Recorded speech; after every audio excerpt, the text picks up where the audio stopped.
ജീവനക്കാരുടെ എതിർപ്പിന് മുന്നിൽ മുട്ടുമടക്കിക്കൊണ്ട് സെക്രട്ടേറിയറ്റിൽ ആക്സസ് കൺട്രോൾ സിസ്റ്റം ബയോമെട്രിക് പഞ്ചിംഗുമായി ബന്ധിക്കുവാനുള്ള ഉത്തരവ് സർക്കാർ മരവിപ്പിച്ചു. സെക്രട്ടേറിയറ്റിൽ പഞ്ചിംഗ് ഏർപ്പെടുത്തിയതോടെ പഞ്ച് ചെയ്ത ശേഷം നിരവധി ജീവനക്കാർ മുങ്ങി നടക്കുകയാണെന്ന പരാതിയെ തുടർന്നാണ് ആക്സസ് കൺട്രോൾ സിസ്റ്റത്തെ പഞ്ചിംഗുമായി നടപ്പാക്കാൻ തീരുമാനിച്ചത്. സെക്രട്ടേറിയറ്റിലെ സുരക്ഷ വർദ്ധിപ്പിക്കാനും ജീവനക്കാരുടെ കാര്യക്ഷമത വർദ്ധിപ്പിക്കാനുമാണ് ഓരോ ഓഫീസ് കവാടത്തിലും ഇടനാഴിയിലുമെല്ലാം കൺട്രോൾ സംവിധാനം കൊണ്ടുവന്നത്.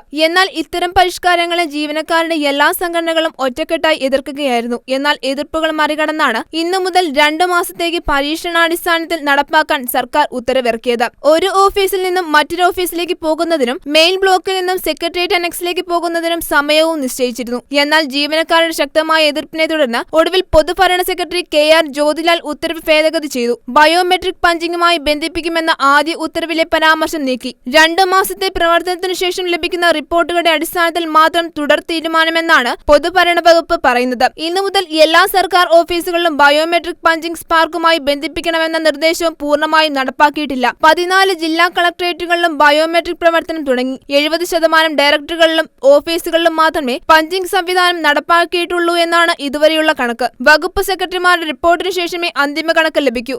സർക്കാർ ജീവനക്കാരുടെ കാര്യക്ഷമത വർദ്ധിപ്പിക്കാനും പൊതുജനങ്ങൾക്ക് സൗകര്യമൊരുക്കാനുമുള്ള ശ്രമങ്ങളെ ഭൂരിഭാഗം തൊഴിലാളി സംഘടനകളും സംഘടിതമായി എതിർക്കുകയാണെന്ന ഗുരുതരമായ വിമർശനം പൊതുസമൂഹത്തിൽ നിലനിൽക്കെ തന്നെയാണ് സർക്കാർ ഉത്തരവിൽ നിന്നും പിൻവാങ്ങുന്നത്.